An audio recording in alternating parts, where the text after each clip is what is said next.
Bom, momento de entrar na segunda parte do dia. Nós entramos, então, agora sim, no segundo painel deste segundo Seminário Mineiro de Auditores Fiscais.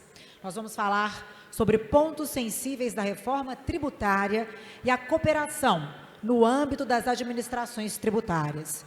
Para compor, então, este painel, nós temos a honra de receber aqui ao palco o secretário de Estado da Fazenda do Pará e auditor fiscal da Receita Estadual de Minas Gerais, senhor René de Oliveira Souza Júnior.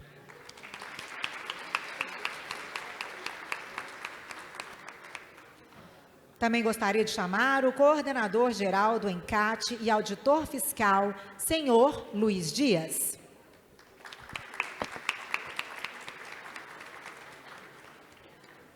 E para mediar este painel, eu convido o subsecretário da Receita Municipal de Belo Horizonte, o senhor Eugênio Eustáquio Veloso.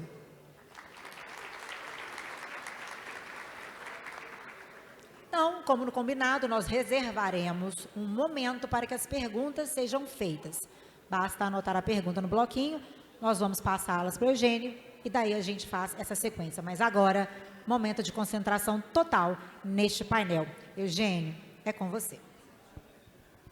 Bom dia, estou tomando um fôlego aqui, porque afinal de contas, essa atividade serviu para nos animar, né, e ao mesmo tempo nos despertar também, né, porque depois do almoço...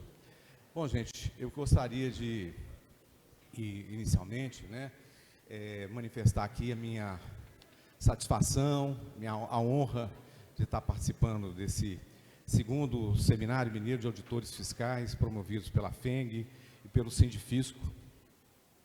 E, para tanto, gostaria de cumprimentar a todos os presentes aqui, os palestrantes, as autoridades, os colegas dos fiscos estaduais, municipais, federais aqui presentes. E, dentro dessa missão, né, que me foi conferida, de mediar o segundo painel, eu gostaria também de agradecer o convite, de estar aqui presente, à presidente da FENG, a Sara Teixeira, muito obrigado, e também ao presidente do Sindifisco, o Edson Mateus, e espero aqui dar o recado como auditor fiscal, ex-auditor, que agora me encontro já aposentado, embora ocupando o cargo de subsecretário da Receita Municipal, mas, sobretudo, também trazendo aqui um pouco as inquietações das administrações tributárias municipais, né? Então, para esse segundo painel, nós vamos ter o privilégio de ouvir aqui o Dr. René de Oliveira Júnior, que vai discorrer sobre os pontos sensíveis da reforma tributária em discussão no Congresso Nacional, né? Dr. René é conhecido da grande maioria dos colegas aqui, porque é auditor fiscal do Estado de Minas Gerais, né? Secretário de Estado da Fazenda do Estado do Pará, graduado em Direito, Administração e Letras, mestre em Direito Público, pós-graduado em Economia. Para tratar das estratégias para uma cooperação efetiva nos âmbitos das administrações tributárias, né? Estamos aqui com um colega também, Luiz Dias, que é auditor fiscal há 17 anos, coordenador-geral do ENCAT, ex-secretário especial da Receita de Alagoas, ex-secretário executivo da Receita do Amazonas, graduado em Ciências da Computação e tem pós-graduação em Direito Tributário.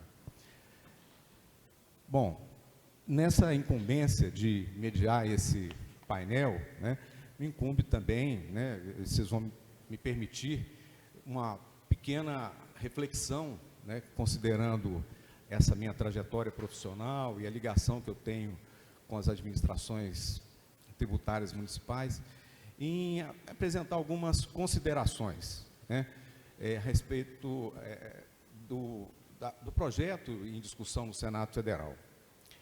Eu queria dizer o seguinte, que, segundo o senador Eduardo Braga, né, que é o relator no Senado para a PEC da reforma tributária, a reforma deve ter 3 fundamentos claros.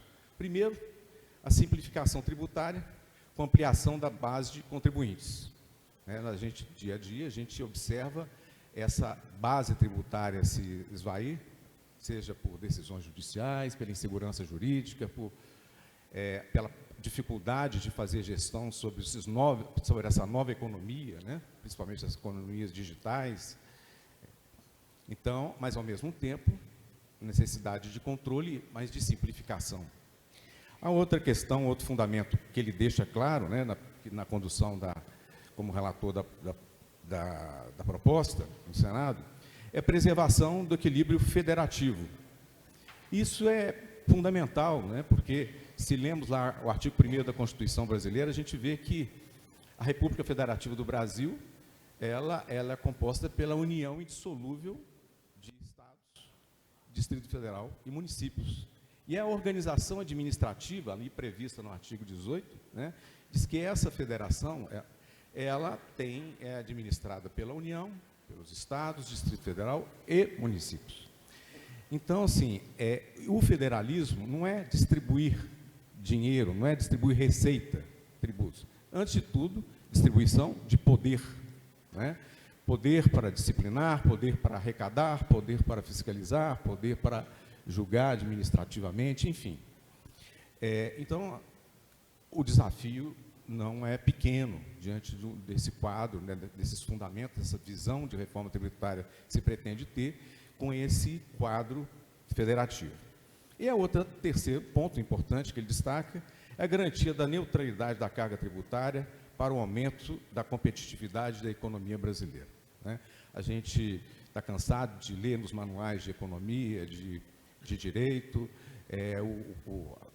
falando sobre o carnaval tributário lá do Augusto Becker, falando da dificuldade, do cipoal de normas que regem a tributação brasileira, e é verdade, mas, ao mesmo tempo, esse sistema ele consegue retirar 35% do PIB, ou seja, do ponto de vista arrecadatório, convenhamos, ele é muito eficiente, a custas, evidentemente, de uma alta regressividade, de injustiças fiscais, enfim, todas as mazelas que os senhores, como colegas da área, militantes na área de tributação, bem conhecem. Bom, então com relação aos municípios, eu queria dizer o seguinte, que a ausência de dados e cálculos a demonstrar como se comportará a arrecadação e distribuição entre os entes federados, das receitas, principalmente do IBS, do novo tributo. Deixa eu virar a página.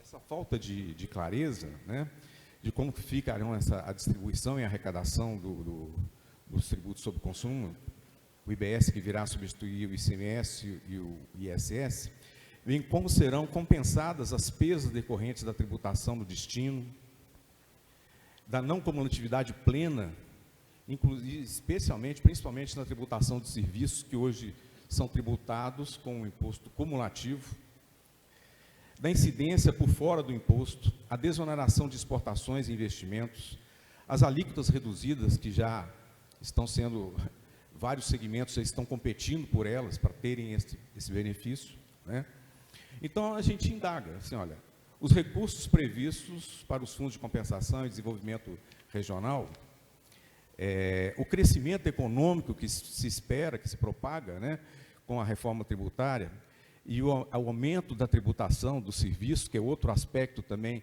que constantemente é levantado, que os serviços são, a tributação sobre consumo nos serviços ela é baixa, coisa que é outra matéria para se discutir, a indagação é a seguinte, esses recursos serão suficientes para compensar essas desonerações que ocorreram?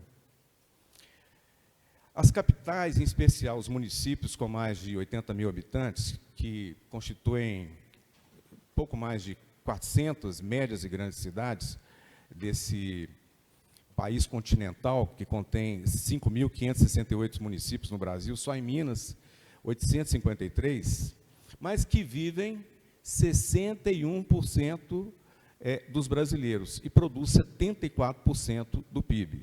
né, conforme os dados de 2001 do IBGE. Esses municípios, né, que atendem a grande maioria da população brasileira, eles temem como é que vão obter recursos, se vão ter garantidos recursos para satisfazer as demandas de saúde, educação, segurança, mobilidade, os pisos salariais que hoje estão sendo estabelecidos, né, constantemente à força pelo Congresso Nacional, e que caem onde as pessoas vivem, que é exatamente nos municípios, né? Então, assim,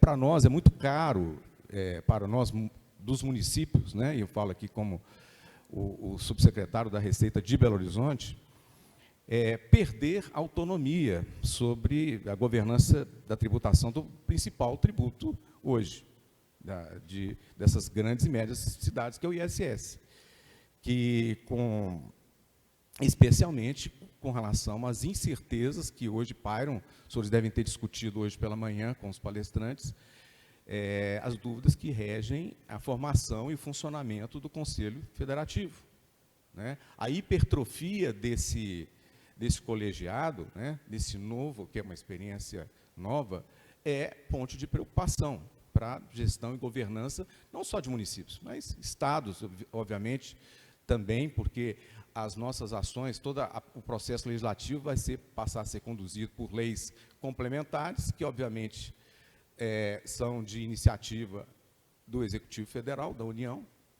Então, isso é algo que realmente tem que ser considerado. Não é só uma discussão de alíquota, isso é a menor das questões, né? A segunda questão, a perda de arrecadação tributária com a extinção do ISS, cuja base de arrecadação de serviço é a que mais cresce no país. Em 2003, houve a Lei Complementar 116, que foi um marco na tributação do ISS. De lá para cá, vários conflitos envolvendo a tributação desse imposto, que é de uma simplicidade elementar de apuração, né? Embora o controle, a fiscalização, ela não seja tão trivial assim, uma vez que trata-se de bens imateriais, né, intangíveis, né? Então, há um processo específico de controle que foi, ao tempo, as municipalidades, as administrações tributárias desenvolvendo, mas que oferece baixíssima litigiosidade, né? Dados recentes do CNJ mostram que 2% do total da arrecadação envolvida em litígios envolvendo o ISS, de baixa, portanto, tanto em número de processos, quanto do ponto de vista econômico, também de baixa complexidade. Então, assim, essa mudança que se faz, né, a introdução de um novo arcabouço tributário, que vai envolver alteração de mais de quase 200 dispositivos constitucionais, traz riscos incalculáveis. Eis que não haverá jurisprudência consolidada sobre qualquer ponto de conflito. Indago, qual a segurança temos que isso não causará aumento de litigiosidade, resultando em insegurança jurídica? Problemas que nós temos em um tributo, como o ICMS, que são conhecidos, esses problemas, essas dificuldades, não se exportarão para a tributação sobre serviço? Essa é uma dúvida muito grande, né? E vale lembrar aos senhores que são 5.568 municípios, mas Belo Horizonte está entre a 16ª e 17º orçamento entre os entes federados. São Paulo, os senhores sabem, o 3º orçamento do país. Então, assim, é algo que realmente toca às administrações tributárias municipais. O outro ponto, e já finalizando, para passar a palavra aos nossos palestrantes, né, com essas minhas indagações, é uma preocupação que eu tenho para os contribuintes. Essa semana eu tive reunido com contadores, o pessoal do Cines Contábeis, a FENACOM, órgãos, expressando a preocupação deles com relação ao cumprimento de obrigações, principalmente desse período de transição. Não é um período de transição curto, né? Irá até 2032, durante um período, evidentemente, de teste, de acomodação do novo sistema, mas que você vai levar o carro na oficina mecânica né, teoricamente, o dono da oficina vai ter que emitir uma nota de ISS pelo serviço, uma nota de mercadoria utilizada no conserto do carro, do ICMS, e uma nota do novo tributo do IBS, que será criado, certamente contemplará também a CBS. Né? Quer dizer, hotéis, mesma coisa, quer dizer, uma infinidade. Essa transição e a preocupação dos contadores, assim, gente, eu vou ter que fazer o mesmo serviço, fazer mais serviço, ter mais trabalho, cobrando a mesma coisa, porque eu não vou conseguir passar para os meus clientes os custos dessas obrigações. Então, olha só, a sociedade está com olhos, né, um pouco distante, né, mais os empresários, né, mas aguardando, na expectativa que venha uma reforma que vá simplificar, que vai, sobretudo, trazer redução de carga tributária. Né? Então, assim, a gente precisa realmente aprofundar o debate, a gente está sentindo que eventos como esse estão acontecendo no país, e aí parabéns à FENG, novamente ao Sindifico, por trazer esse debate, porque, evidentemente, todos nós, inclusive os municípios, né, queremos uma reforma tributária, mas alinhada àqueles 3 princípios basilares que o próprio relator deseja, né? Respeito à federação, simplificação, desoneração e aumento da competitividade da atividade econômica brasileira. Agora, não podemos entregar algo que seja diferente, que vá levar as pessoas... Então, assim, o que eu me sinto, eu até falava antes de iniciar aqui o debate, Renê, Luiz, é que está faltando a gente ver essa luz, a luz do fim do túnel. Como é que nós vamos caminhar? Queremos fazer, a gente percebe os principais tributos, né, sobre o consumo, né? A União está resolvendo o problema dela. A CBS vai resolver o problema, não tem dúvida, que ela vai manter a gestão integral e, inclusive, agora, vocês estão observando que, antigamente, o tributo sobre consumo, que tinha a divisão de competências determinada conforme fato gerador, vai ser um fato gerador único, é o consumo no destino. Né? Então, assim, da parte deles, eles estão muito, acho que está bem confortável, acho que a União vai conseguir resolver. Mas, entre nós, aqui, gestores tributários do ISS, do ICMS, né, dessa outra, tem muita dúvida. Né? E o aspecto, e já passando para os meus colegas aqui a palavra, é como, evidentemente, as organizações, as administrações tributárias de âmbito municipal e estaduais, elas funcionarão à luz do Conselho Federativo que está se implementando. São essas as colocações que eu gostaria, aproveitar essa oportunidade, um fórum muito qualificado, né, e aqui, como representante municipal, eu não poderia deixar de colocar essas preocupações. Posteriormente, numa fase de debate, tem mais algumas perguntinhas, dúvidas aqui relacionadas aqui, mas eu acho que agora estamos todos aqui para ouvir os colegas